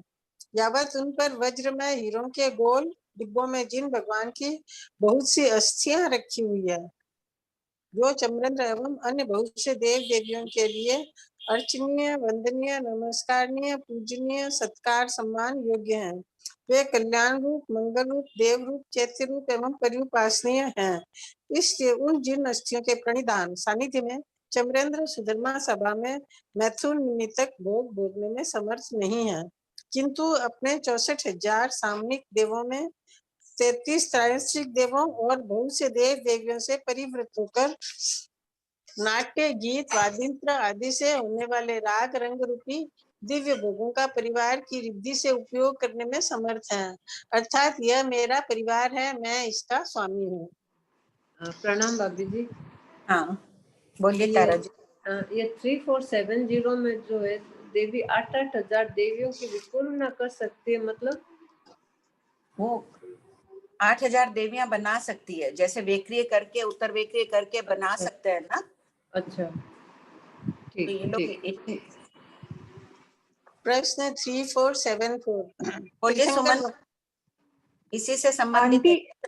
आंटी अस्थियों में क्या ले जाते हैं? दाढ़ाएं ले जाते हैं क्या भगवान की? दाढ़ाएं ले जाते हैं। दाढ़ाएं तो देखो, एक तीर्थंकर की 4 दाढ़ाएं, एक इस तरफ की उधर की 4 ले जाएंगे, तो वो तो शक्रेंद्र जी, ईशानेन्द्र जी, चमरेंद्र जी और बलिंद्र जी ले जाते हैं। अब इतने सभी जितने भी मालिक देव हैं, सबकी सुधर्मा सभाओं में जिन अस्थियां होती है, तो वहां ये लोग क्या करते हैं, तीर्थंकरों की दाढ़ाओं जैसे आकार वाली जिन अस्थियां रखते हैं, उनको जिन की अस्थियां, जैसे प्रतिमा की पूजा करते हैं ना तीर्थंकर भगवान मानकर उनको पूजा अर्चना आदि करते हैं, वैसे देवलोकों में ये रखते हैं, उसको शुभ मानते हैं। मतलब विजडम भगवान की लिए मतलब ऐसा है? भगवान की दाढ़ाएं नहीं तो होती देखो, है खाली, दाढ़ाएं तो एक पुद्गल उसी रूप में कितने काल तक रहेगा, असंख्य काल से ज्यादा रहेगा नहीं, असंख्य काल तक रहेगा, अनंत गिर शंकर जाएगा। है।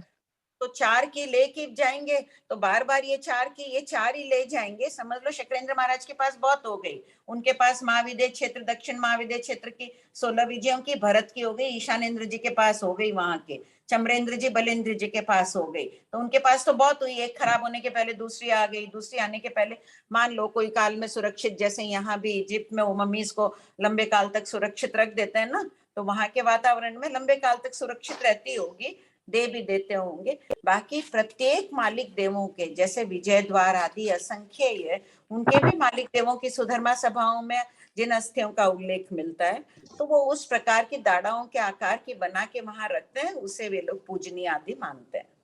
वो वैक्री के पुतलों की होती है, हैं? वैक्री के पुतलों से बनी होती, क्या सुनाई नहीं पड़ा? वैक्री के पुतगलों से बनी हुई होती है क्या दाढ़ाएं फिर? शाश्वत चीजें वहां औदारिक की लेके बना देता है। महल आदि किसके बने हुए हैं? अच्छा आंटी, शाश्वत भी बनी हुई रह सकती है उसमें पुतलों का ऐसे सुधर्मा सभा का कोई निर्माण नहीं करता है। ऐसी अद्भुत कलाकारियां, ये तो सब शॉर्ट में इतना इतना सी दे देती हूँ यहाँ पर। बाकी अब आगमों का अध्ययन करेंगे तो देखेंगे भगवान ने इतना सुंदर शब्द चित्र एक एक का, जैसे अपन तो ताजमहल को भी देखते हैं तो उसका शब्द चित्र करेंगे, यहाँ कारीगरी, यहाँ ये, यहाँ वो बोल सकते हैं, वहां की तो सारी दिव्य वस्तुएं हैं, आगमों में अभी सब पढ़ने में आ जाएगी अपने। आंटी, हाँ, दाढ़ाएं मतलब विजडम टीथ? दाढ़ें, ये जो अपनी दाढ़ होती है ना, दांत के इधर किनारों वाली दाढ़। हाँ, तो वो अकल दांत तो? हाँ, ठीक है, ठीक। प्रणाम भाभी जी। वो 3470 में देवियों के परिवार के बाद जो आई है 8,000 देवियों का परिवार, तो वो खाली विकुर्वणा करके ही परिवार बन रहा है या उनका परिवार एक्चुअली है इतना? नहीं, विकुर्वणा करती है इतना। जब उनको भोग आदि भोगना हो, सुधर्मा सभा में अपनी विधि बतानी हो, मेरे में सामर्थ्य 8,000 की, तो एक देवी बैठी है, 8,000 देवियां उसके साथ में बैठी है। बाकी उनकी जो रहती है अलग बात है, महत्रिका आदि भी रहती है, उनकी आभियोगिक देवियां भी रहती है, वो अलग है। विकुर्वणा करके अपना प्रदर्शन करती हैं। कहीं अपन शादी ब्याह में जाते हैं तो अपने अच्छे वस्त्राभूषण आदि पहन कर जाते हैं ना जी, तो प्रकार ये लोग जब सुधर्मा सभा आदि में बैठते हैं तो अपनी विकुर्वणा, दिख रहा है कि इसमें 8,000 का सामर्थ्य है, उसमें 4,000 का सामर्थ्य है, 3,000 का सामर्थ्य है, विकुर्वणा करने का। प्रश्न 3474 तीर्थंकर भगवान के निर्वाण महोत्सव के पश्चात उनकी दाढ़ाएं कौन ले जाते हैं? उत्तर देवराज शक्रेंद्र, ईशानेन्द्र, चमरेंद्र और बलिंद्र ले जाते हैं। प्रश्न 3475 यदि 4 इंद्र तीर्थंकरों की दाढ़ाएं ले जाते हैं तो शेष सभी इंद्रों, लोकपालों एवं असंख्यात द्वीप समुद्रों के दरवाजों के मालिक देवों की सुधर्म सभाओं में जिन अस्थियां कहाँ से आती है? उत्तर सभी सुधर्मा सभाओं में पृथ्वी काय की शाश्वत दाढ़ाएं हैं। दाढ़ाकार होने से उन्हें दाढ़ा कहते हैं। देवता इन दाढ़ाओं को शुभ, पवित्र, पूजनीय, मंगल रूप आदि मानकर इन पर भक्ति रखते हैं और सम्मान से देखते हैं। प्रश्न 3476 बनते असुरेंद्र चमर के लोकपाल सोम महाराज की कितनी अग्र महिषियां हैं? उत्तर आर्यों उनके 4 अग्र महिषियां हैं, यथा कनका, कनकलता, चित्रगुप्ता और वसुंधरा। इनमें से प्रत्येक देवी 1,000 देवियों के परिवार की विकुर्वणा कर सकती है। इस प्रकार सब मिलाकर 4,000 देवियां होती है। यह एक त्रुटि कहलाता है। नोट, लोकपाल महर्दिक होते हैं, इसलिए उनके त्रुटि का भी वर्णन है। प्रश्न 3477 क्या लोकपाल सोम महाराज अपनी सुधर्मा सभा में सोम नामक सिंहासन पर बैठकर त्रुटि देवी वर्ग के साथ दिव्य भोगों को भोगने में समर्थ हैं? उत्तर नहीं, समर्थ नहीं। यावत असुरराज चमरेंद्र के संबंध में जो कहा गया उसी प्रकार समग्र वर्णन यहाँ भी जानना चाहिए, परंतु इनका परिवार श्रीमद राज प्रश्नीय सूत्र में वर्णित सूर्याप देव के परिवार के समान जानना चाहिए। प्रश्न 3478 यम आदि लोकपाल महाराज का कथन करें। उत्तर लोकपाल सोम महाराज के संबंध में कहा है, उसी प्रकार लोकपाल यम, वरुण और वैश्रमण महाराज के संबंध में भी कहना चाहिए। किंतु इतना विशेष है कि इनकी राजधानियों के नाम यमा, वरुणा और वैश्रमणा है और सिंहासन के नाम अपने अपने नाम के अनुरूप हैं। प्रश्न 3 वालों के नाम कहाँ आए हुए हैं? खोलो पहले भाग में शकुंतला जी, सब कोई खोलिए, निकालिए। क्या? एक लोकपालों के नाम निकालो। हाँ, पहले भाग में अनुक्रमणिका में देखो, लोकपाल का मिल जाएगा। मिल गया आंटी। हाँ, तुम्हारे देखा हुआ और भी कोई निकालो।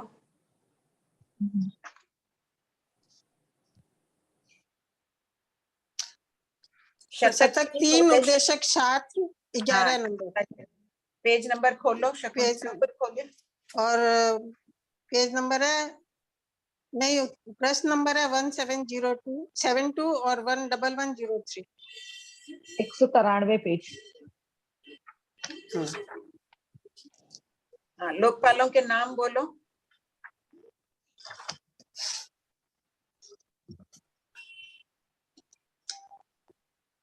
पढ़ लेना सब। लोकपालों के विमानों के नाम 1074 में है नाम। देवराज शकेंद्र 1076 में 4 में सोम, यम, वरुण 4 दिए ना। उत्तर से शुरू किया है वैश्रमण, फिर पूर्व दिशा का सोम, दक्षिण दिशा का यम, दक्षिण दिशा में यम और पश्चिम दिशा में वरुण लोकपाल का संयोजक विमान है। यहाँ अभी अपन लोकपालों आदि का पढ़ रहे हैं, तो इसी संबंध में एक बार सबको ये देवलोक संबंधी जितना वर्णन है देवताओं का पढ़ लेना, इसको बार बार पढ़िए। यहाँ अहोभाव ले आओ। कई बोलते हैं हमें देवलोक संबंधी वर्णन में इंटरेस्ट नहीं आ रहा है, किसी को गणित में नहीं आता है। ठीक है, अपनी अपनी रुचि रहती है एक एक विषय की, लेकिन ये गौतम स्वामी और भगवान महावीर का संवाद है। अहोभाव पूर्वक सोचो, सामने उन्होंने तत्व संबंधी यहाँ बैठकर उन्होंने देवलोक के नाम, गुण आदि जिसके जो है सब बता रहे हैं, तो अहोभाव से लो। केवल ज्ञान के प्रति बहुमान रखते हुए पढ़ो तो इसमें रस आने लग जाएगा प्रत्येक विषय में। प्रश्न 3, 4, 7, 8 और ये मंत्राक्षर बन गए क्योंकि उन दोनों का संवाद है, भगवान महावीर और गौतम स्वामी का। जब आगम पढ़ते हैं तो आगम तो पवित्र वाणी है, मंत्राक्षर कहे जाते हैं, सब सिद्धि होती है इससे, कल्प वृक्ष के समान कहा जाता है ज्ञान को। तो अहोभाव से पढ़ना। कोई भी अभी मन में ये मत सोचना कि हमें क्या करना है इनकी देवियों के नाम इतना जानकर इतना। ये यहाँ इस प्रकार भाव लाकर जबरदस्ती ऐसे भाव लेके आओ कि केवल ज्ञान से भगवान ने देखकर ये फरमाया। यम आदि लोक कौन है? भगवान महावीर है आदर्श, उनके द्वारा तो कहा हुआ एक शब्द भी अनुकरणीय होता है, प्रशंसनीय होता है, इसलिए पढ़िए। यम आदि लोकपाल महाराज का कथन करें। उत्तर, लोकपाल सोम महाराज के संबंध में कहा है, उसी प्रकार लोकपाल यम, वरुण और वैश्रमण महाराज के संबंध में भी कहना चाहिए, किंतु इतना विशेष है कि इनकी राजधानियों के नाम यमा, वरुणा और वैश्रमणा है और सिंहासन के नाम अपने अपने नाम के अनुरूप है।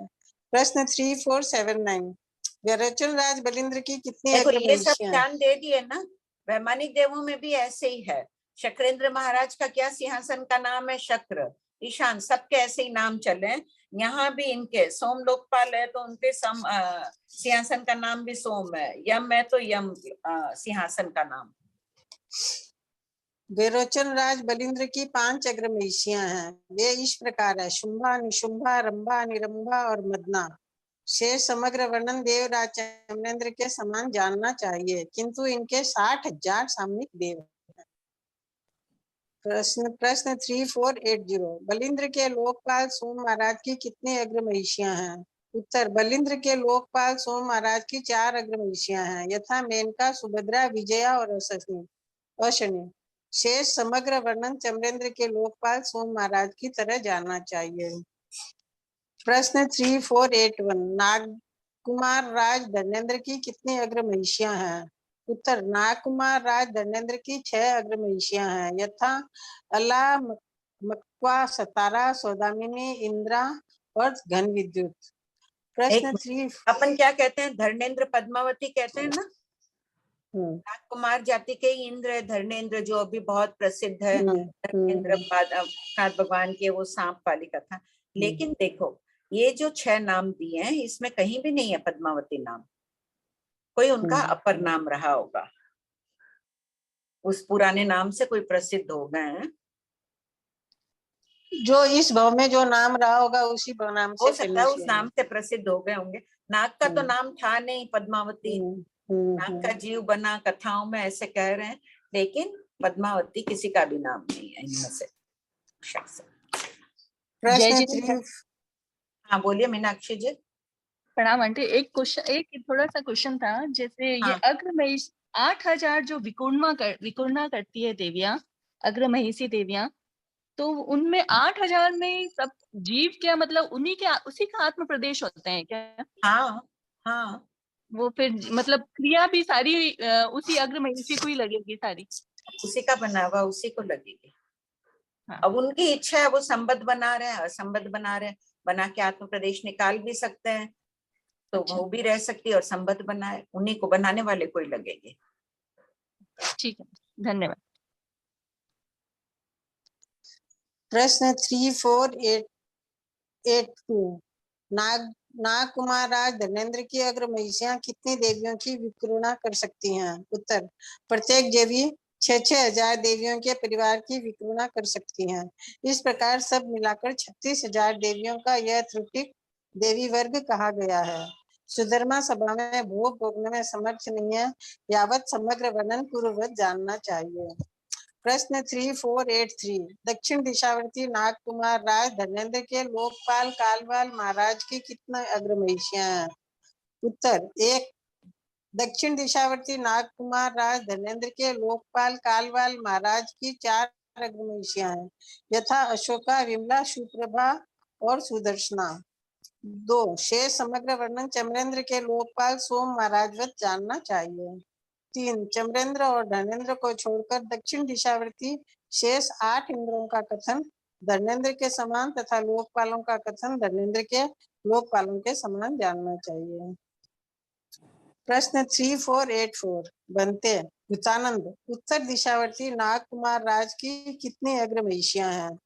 उत्तर, आर्यों भूतानंद की 6 अग्र महिषियां हैं। यहाँ आर्यों वर्ड दिया है, तो वहां पर समूह में बैठे हुए सबको संबोधित किया भगवान ने। क्या हाँ है ना, स्थविर भगवंत गए शुरू में, देखो जाति संपन्न स्थविरों के मन में, तो एक साथ वो जाके पूछे बैठे हैं, तो भगवान सबको लक्ष्य करके कह रहे हैं। कहीं कहीं भगवान और भी है लक्ष्य, समयम गोयम मापमाए, नाम गौतम का ले रहे हैं, लक्ष्य सबको कर रहे हैं, सभी को लक्ष्य कर रहे हैं। आर्यों भूतानंद की 6 अग्र महिषियां हैं, यथा रूपा, रूपांशा, स्वरूपा, रूपकावती, रूपकांता और रूपप्रभा। देवी परिवार आदि का तथा शेष समस्त वर्णन धर्मेंद्र के समान जानना चाहिए। 3485। भूतानंद के लोकपाल नागवित के कितनी अग्र महिषियां हैं? उत्तर, भूतानंद के लोकपाल नागवित की 4 अग्र महिषियां हैं, यथा सुनंदा, सुभद्रा, सुजाता और सुमना। 2। देवी परिवार आदि का शेष वर्णन चमरेंद्र के लोकपाल के समान जानना चाहिए। मतलब ये भी 8,000 की विकुर्णा कर सकती हैं, ऐसा? किसके समान जानना चाहिए? चमरेंद्र के लोकपाल के समान। हाँ न, लोकपाल के 8,000 नहीं है, कम है। देवी परिवार आदि का कितना है? लोकपाल के 8,000 नहीं है, पहले के 1000। इंद्राणियां जितनी नहीं कर सकती है, रिद्धि कम होती है। बलिंद्र और भूतानंद को छोड़कर उत्तर दिशावर्ती शेष 8 इंद्रों का कथन भूतानंद के समान तथा लोकपालों का कथन भूतानंद के लोकपालों के समान जानना चाहिए। 3486। भवनपति के 20 इंद्रों के क्या नाम है? उत्तर, दक्षिण दिशा के इंद्र चमरेंद्र जी, असुरेंद्र, असुरराज, धर्मेंद्र जी, वेणुदेव, हरिकांत, अग्निशिख, पूर्णेंद्र, जलकांत, अमितगति, वेलंब, घोष। उत्तर दिशा के इंद्र बलिंदर जी, वेरोचनेन्द्र, वेरोचन राज, भूतेंद्र जी, भूतानंद जी, वेणुदाली, विचित्र पक्ष, हरिशिख, शुभ प्रभकांत, अग्निमाणव, तेज प्रभु, विशिष्टेंद्र, रूप प्रभु, जल प्रभु, अमित वाहन, सिंह, विक्रम गति, 9वां प्रभंजन, दृष्ट, 10वां महाघोष, महानंद, दयावर्त। भाभी जी, महानंद दयावर्त। हाँ भाभी जी, अग्र में से है ना, वो संबंध और असंबंध दोनों बना सकती है क्या? विकुर्णा दोनों कर सकती है क्या? पल्योपम की स्थिति वाली है, संभावना है, बना भी सकती है। क्योंकि अच्छा। दिया तो है ही कि देवों में सामर्थ्य, संबद्ध, असंबद्ध, अब उनकी हाँ। जैसी क्योंकि ये भी पर अग्रमिश्या में है या नहीं है? देवों में तो है। सात पल्योपम और भवनवासी की तो बना ही नहीं सकती है असंबद्ध, वैमानिक की बना लेती है असंबद्ध। अच्छा, वैमानिक की बना ली, ठीक है। संभावना है, बना सकती है, स्थिति है ना, 7 पल 9 पल, इतनी बड़ी स्थिति है तो हो भी सकता है। एक पल के आगे बना सकती है क्या? एक पल की आयुष्य के आगे बन? ऐसा अपने पास उल्लेख नहीं है, लेकिन ये इनको रिद्धिशाली है। अग्रमहिषियां बड़ी पदवी है, बड़ी पदवी में लेते हैं अग्रमहिषी पदवी को। लोकपालों के थोकड़े में अभी देखे थे ना, जो पदवियां गिनाई गई है, अग्रमहिषी ली गई है बड़ी पदवी में, तो बना भी सकती है। सकती है शब्द बोलना चाहिए यहाँ पर। बाकी स्थिति के साथ तो जुड़ा हुआ नहीं है ये, क्या इतनी स्थिति वाली बना सकते हैं? ऐसा तो कुछ नहीं है। नहीं। ठीक है।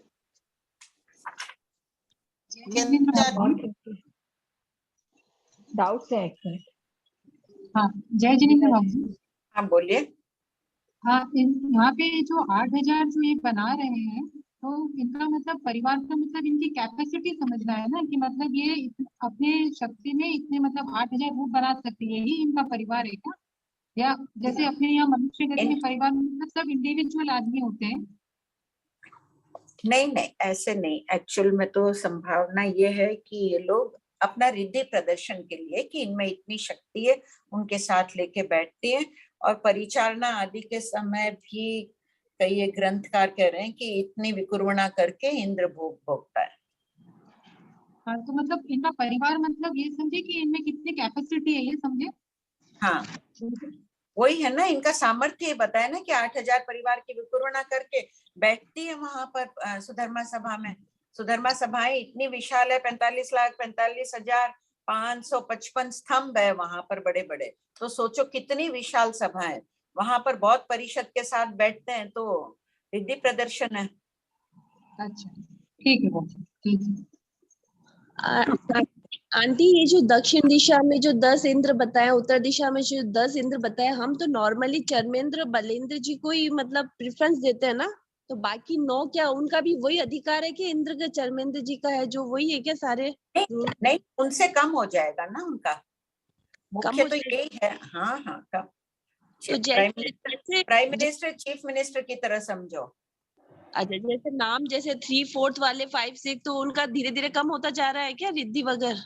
नहीं, बाकी तो सभी वैसी हो जाएगी भाई। अपने आज प्राइम मिनिस्टर एक है, चीफ मिनिस्टर तो 10-15 भी हैं। अच्छा, कैसे समझना है?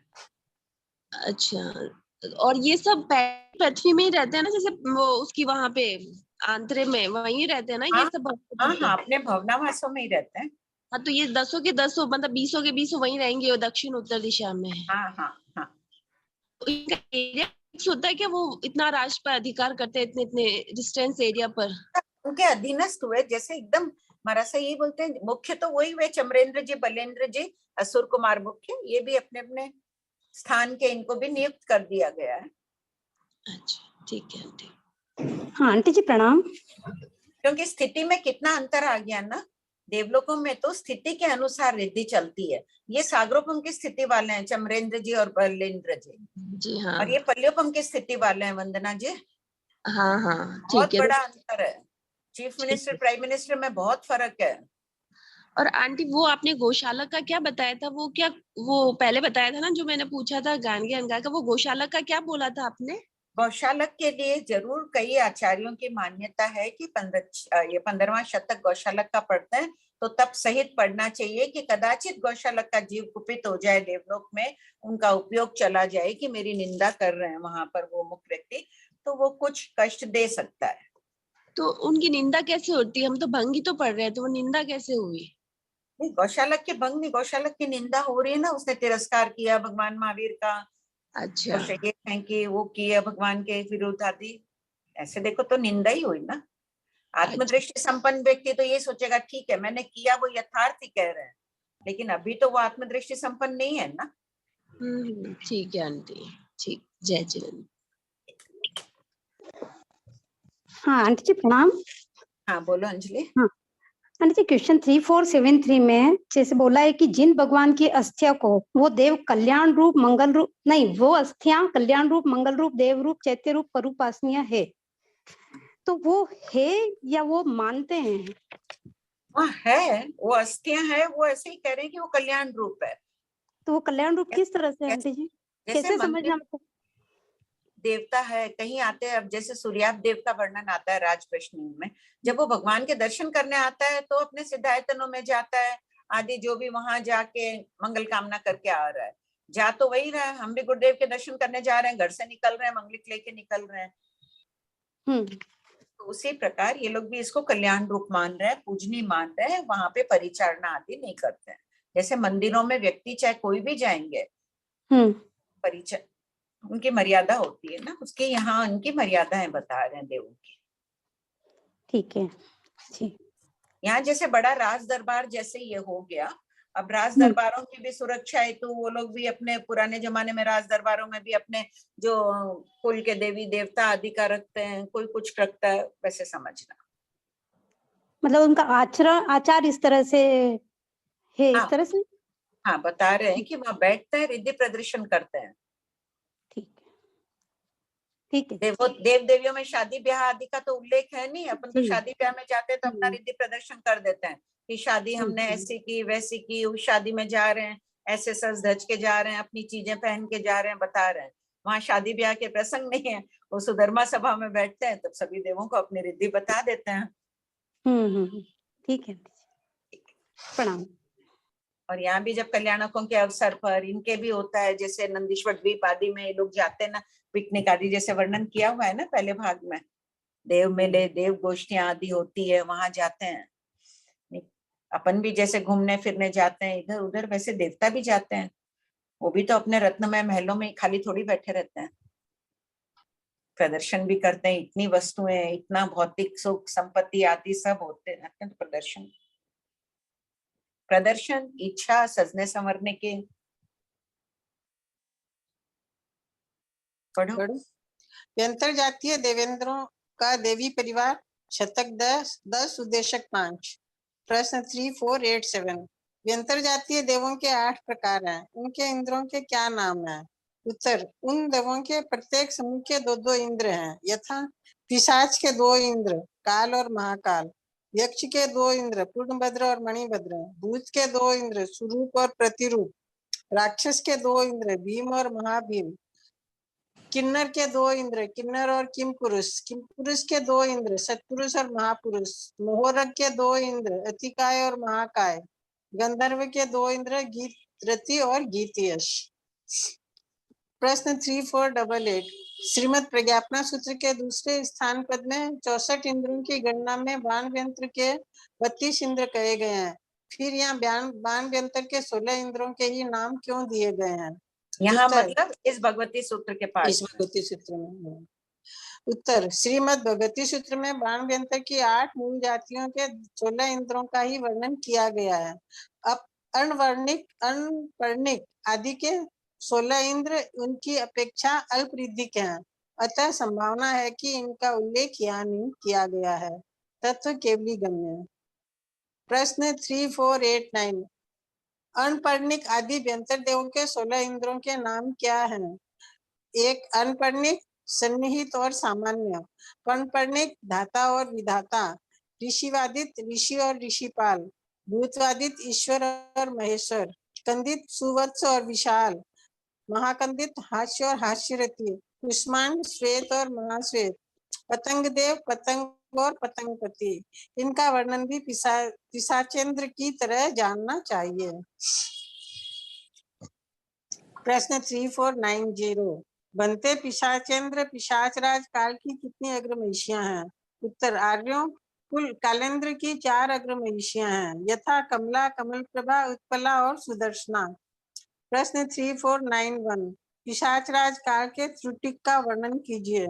उत्तर, प्रत्येक के 1,000 देवियों का परिवार है, अर्थात पिशाचेंद्र के 4000 त्रुटिक देवी वर्ग है।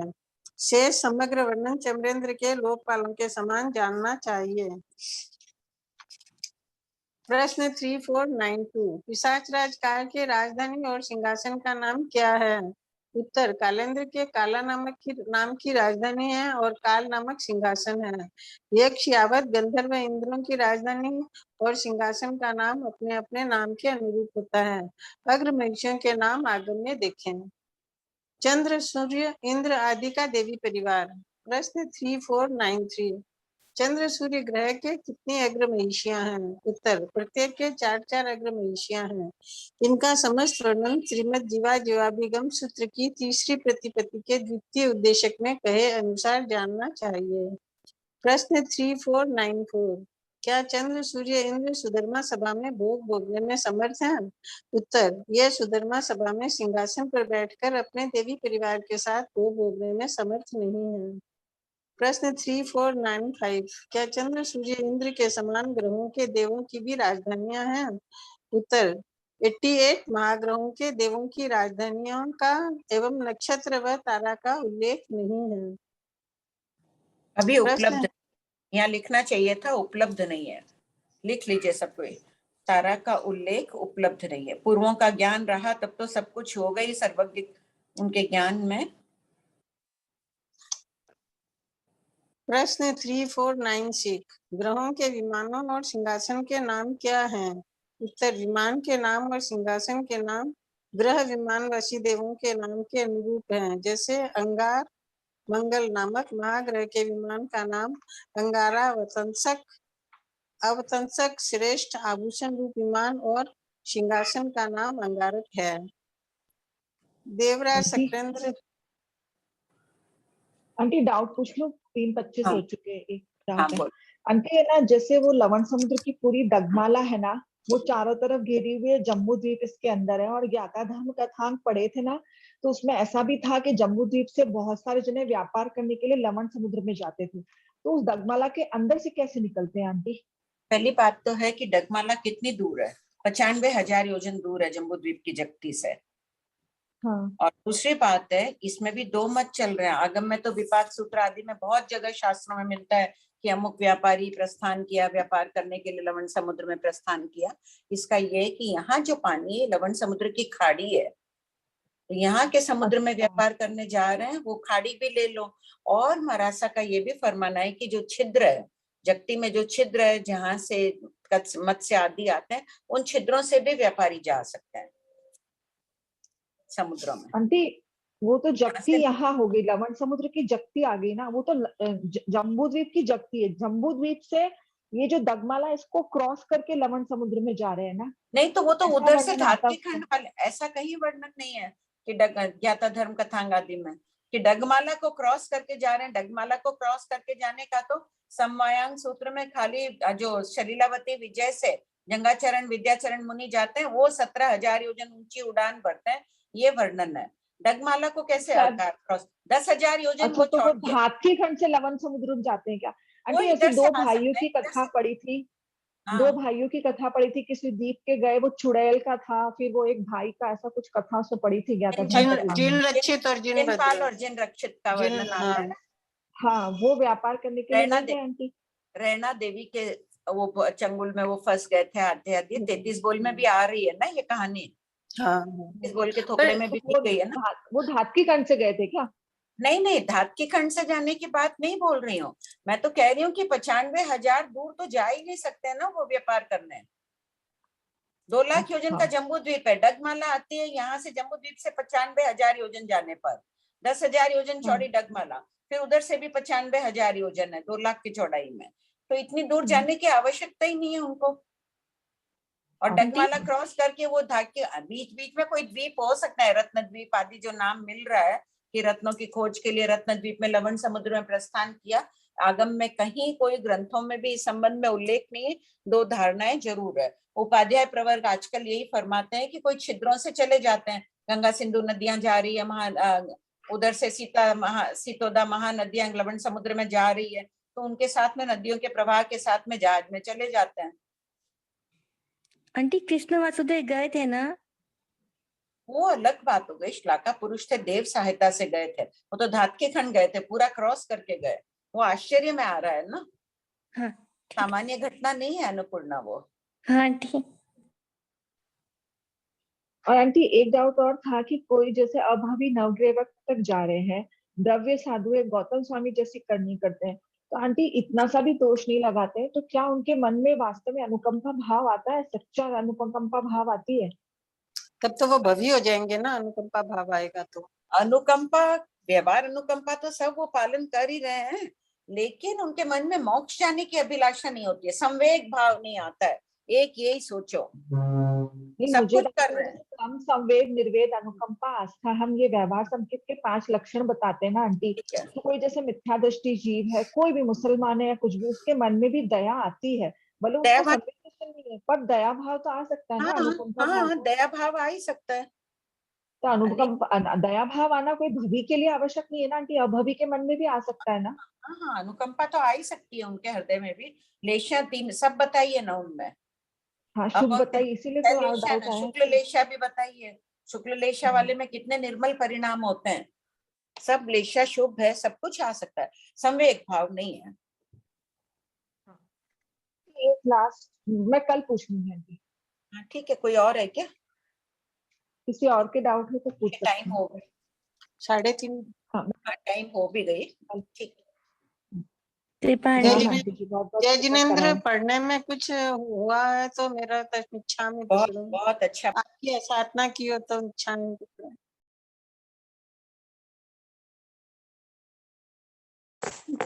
जय